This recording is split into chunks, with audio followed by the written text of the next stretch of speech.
Okay, welcome back to Global Environment. We're talking about alternative energy, and I want to talk about one type that is pretty popular here at SUNY ESF. We've been doing a lot of research over the last few years, and that is biomass. So biomass energy, what are some of the benefits?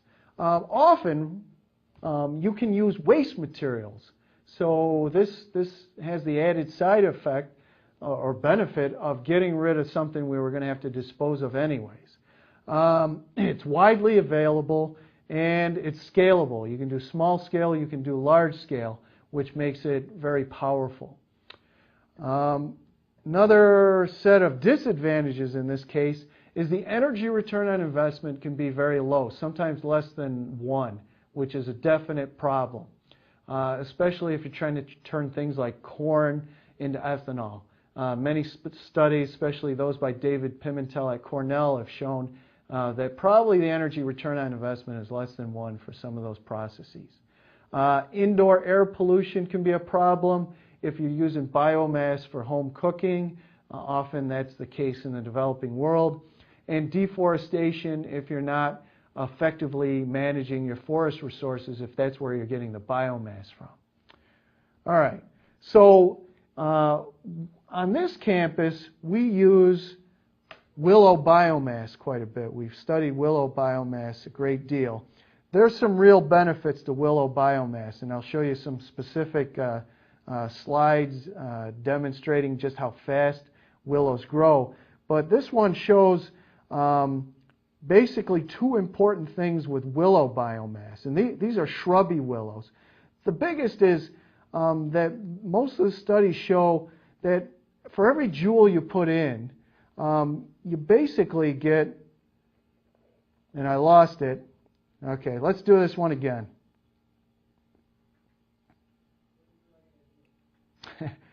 No. I'm going to just start with this slide.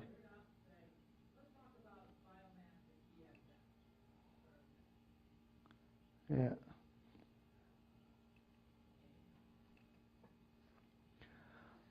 Okay, let's talk about biomass, and in this case, willow biomass. So at ESF, we're working a lot with shrubby willows, which grow very fast. I'll show you some examples of that in a minute.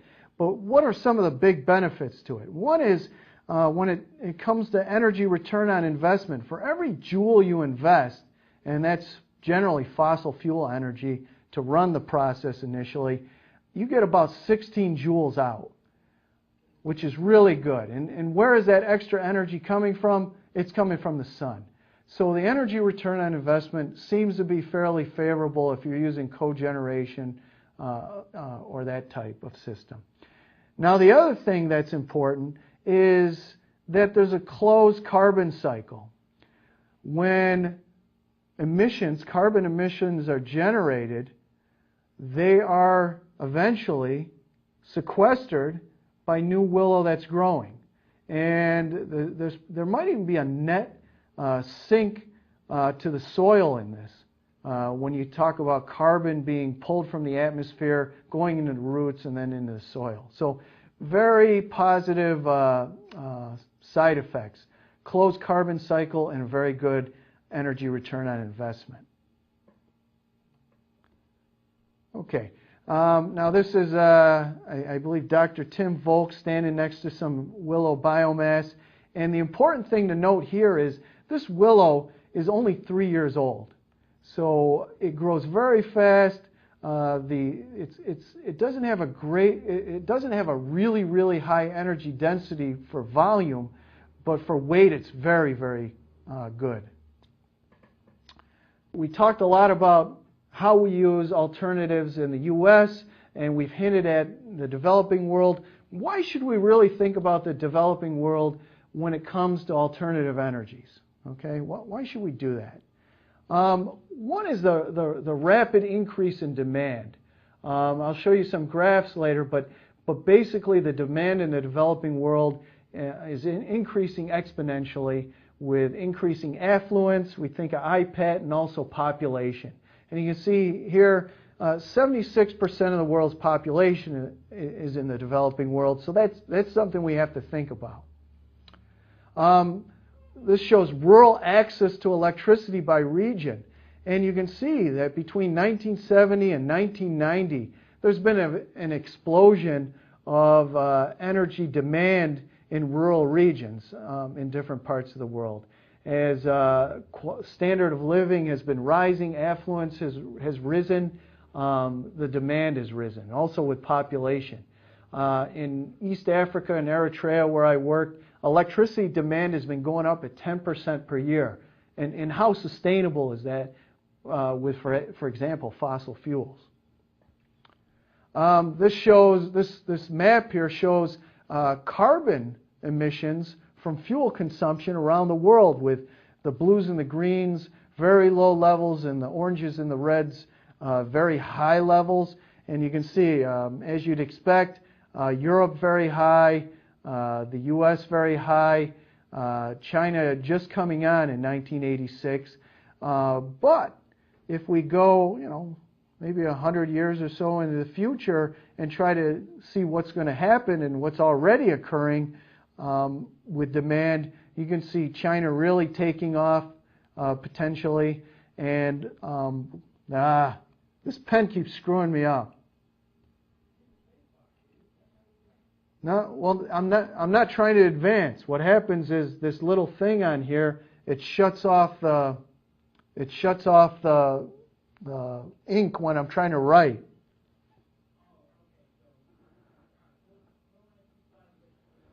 Yep. You think we gotta go 2?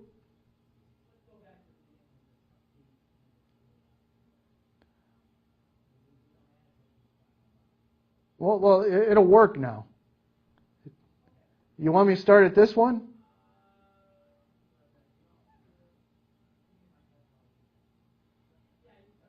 Okay.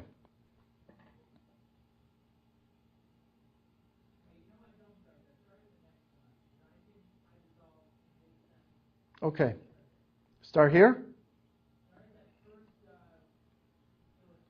This one. Okay. Okay, let's look at what's going on in the world when it comes to carbon emissions from using energy. And, you got the usual suspects here. We've got Europe, which you'd expect to be pretty high. China just starting to come on. United States for sure. But if we're looking in the future, and really a lot of this is already occurring, what are we going to be seeing? Okay, this is in the future, and as I said, it's already started. We've got China really taking off. India is coming on strong. Areas like South Africa, Nigeria, which has a lot of fossil fuels, Brazil and other Latin American countries, there's going to really be high demand for energy. And, when you think of the developing world, they're already using a lot of this stuff. So the transition might not be as hard. Okay. And you can see in this graph, basically the CO2 generation, which is, again, related to energy use. Worldwide, we're up here. Some of the already developed countries, it's really increasing slow. The main increase is in the developing world. Okay, why should we think about using alternative energy in the developing world? Well, there's a couple of reasons. One is the rapid increase in demand. 76% of the world's population is in the developing world. And, some of the alternatives are cheap. Some of the alternatives, there's very little infrastructure that's needed. There's great solar potential in the developing world, and they're already using it. Now let's think about this in the larger context. We have problems with fossil fuels. We have problems with global warming. How can these alternatives play a part in addressing this, especially when we're talking about the developing world, their population, their growth and affluence? How can these play a role? So I'll see you next time on Global Environment.